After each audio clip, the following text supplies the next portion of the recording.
ইতিপূর্বে এরকম কোনো প্রোগ্রামও হয়নি বা তারেক রহমান এদিক কখনো আসেনিও নাই। প্রায় 5 থেকে 7 লক্ষ লোকের সমাগম এখানে হবে বলে আমরা আশা করছি। আমরা অত্যন্ত আনন্দিত।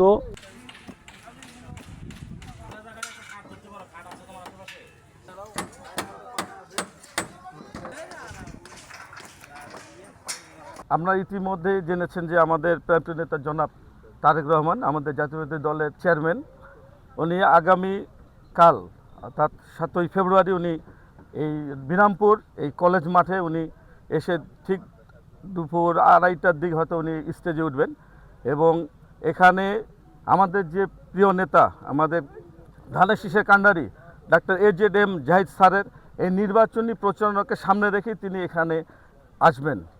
এখানে আপনারা দেখছেন যে এখানে যে কলেজ মাঠ একটা অত্যন্ত বিরাট মাঠ, এখানে প্রায় 5 থেকে 7 লক্ষ লোকের সমাগম এখানে হবে বলে আমরা আশা করছি। 4-5টা ডিস্ট্রিক্টের লোকজন এবং থানা থেকে লোকজন সবাই আমরা একত্রিত হয়ে তাকে স্বাগত জানাবো। যে প্রোগ্রামটা দীর্ঘদিন পরে এই প্রোগ্রামটা হয়েছে এখানে, ইতিপূর্বে এরকম কোনো প্রোগ্রামও হয়নি বা তারেক রহমান এদিক কখনো আসেনিও নাই। তার এই মাঠে আসাকে কেন্দ্র করে আমরা স্বতঃস্ফূর্তভাবে সবাই শ্রম দিয়ে তার আগামী 7ই ফেব্রুয়ারি যে জনসভা, এই জনসভাটিকে সাফল্যমণ্ডিত করার লক্ষ্যে সবাই কাজ করছি।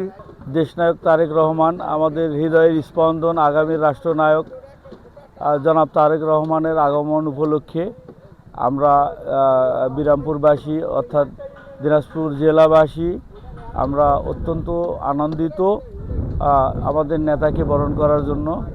আমরা আমাদের নেতাকে আগামীকালকে বরণ করার জন্য সমস্ত প্রস্তুতি সম্পূর্ণ মোটামুটি হয়ে গেছে। প্রোগ্রামের নির্ধারিত দিনে মোটামুটি আমাদের মোট 600 জন police force, Ansar force, BGB সব মিলে মোটামুটি 600 জন আমরা অফিসার ফোর্স মোতায়েন করব।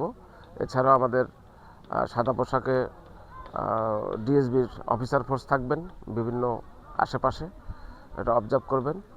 তাছাড়াও আগামীকাল সকালবেলা অর্থাৎ প্রোগ্রামের দিন সকালবেলা রংপুর থেকে একটি ডিএসবির সুইপিং টিম যারা আর্চওয়ে গেট এবং মেটাল ডিটেক্টর নিয়ে আসবেন, তারা পুরো মাঠের নিরাপত্তা ব্যবস্থা খতিয়ে দেখবেন এবং এটা যাচাই করবেন।